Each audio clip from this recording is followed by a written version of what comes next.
Hello indie game fans! August 2019 ends very strongly on the gaming front, since on the AAA end, we have the 1.0 release of Crytek's PvPvE Hunt Showdown, which is pretty awesome, the survival evolution simulator, Ancestors The Humankind Odyssey, which from impressions that I have seen, doesn't really hold your hand at all, Remedy's latest title in the PsyOps-like Control, and the next title from the studio that brought you Until Dawn, which is the Dark Pictures Man of Medan, which, as a side note, is coming to PC when the previous game was PS4 exclusive, so certainly a very packed week. However, indie games are no slouch either, with some of my most anticipated games of the year finally being available for play. One nice thing about indie gaming is that for the price of one AAA game, you will usually be able to get something like 3 to 4 indie games, which provides you so much more variety, which is something which I really like. So here are the top 5 best new releases of the week.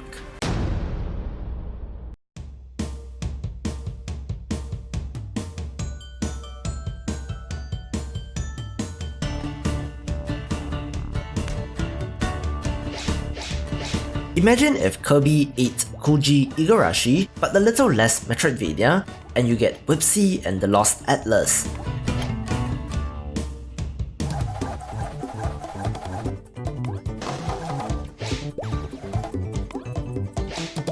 An adorable platformer with what is quickly becoming my new favorite indie game character.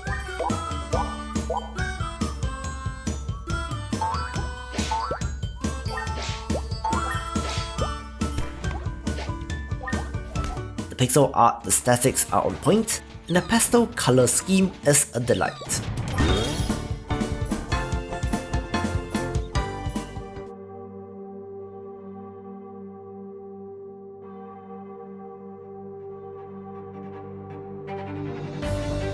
Minoria is the spiritual successor to the Metroidvania Momodora Reverie Under the Moonlight by the same developer, but is set in a different world and switched from 2D pixel art to the hand-drawn and cel-shaded style.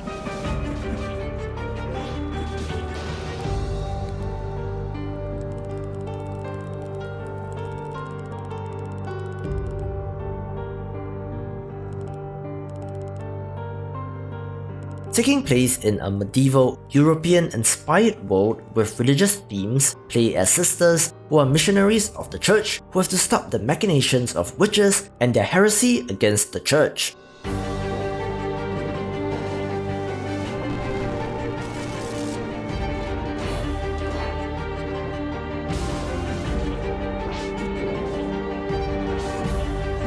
Looks so good, and one which I'm extremely hyped about.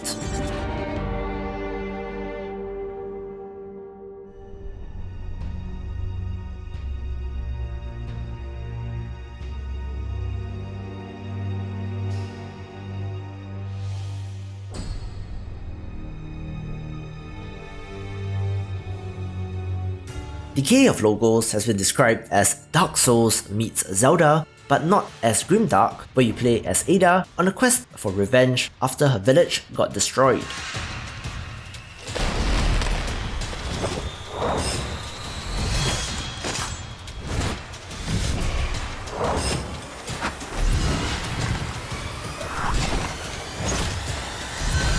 Together with her elk companion, they travel the open world, battling hostile creatures while searching for clues on who or what wronged her in the first place.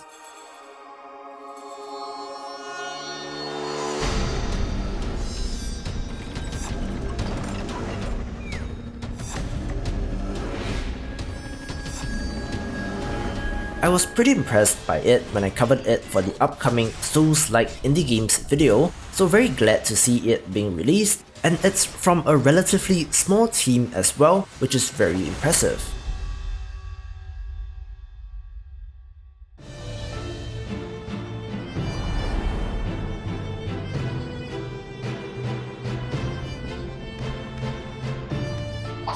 Monster Sanctuary is Pokemon crossed with a Metroidvania and is my jam, since these are two genres which I love.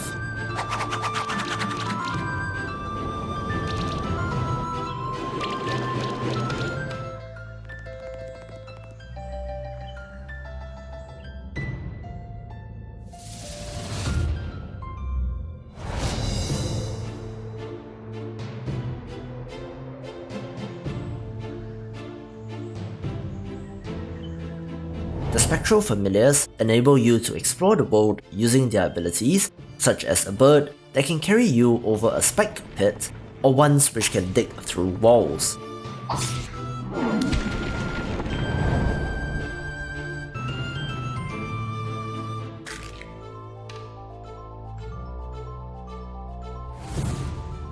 However, combat is 3 versus 3, whereas in Pokemon, you have attacks that can affect the entire party, which is quite fun.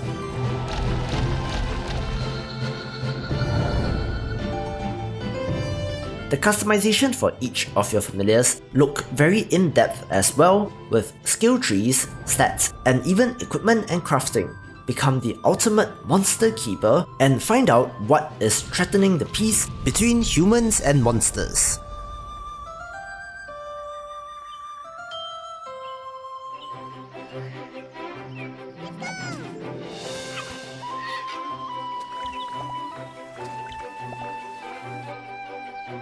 Speaking of a game which is very conceptually my jam, the long-awaited Re-Legend finally hits Steam Early Access and is a monster taming game crossed with a farming sim, so you can see where this is going.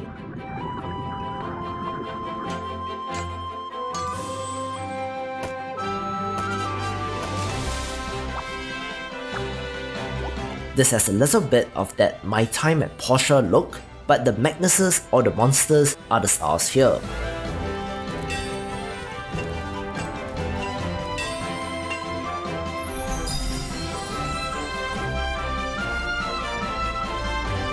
Every single Magnus is teamable and can aid you in areas such as farming, fishing, travelling, and of course, combat.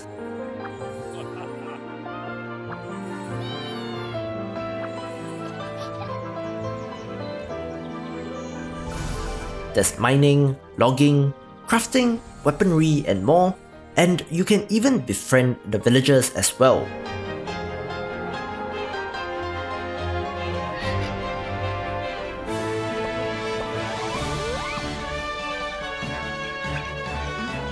Magnuses can evolve, which is one of the more exciting parts of monster taming games, since you can see the progression in the art design, which is always fun.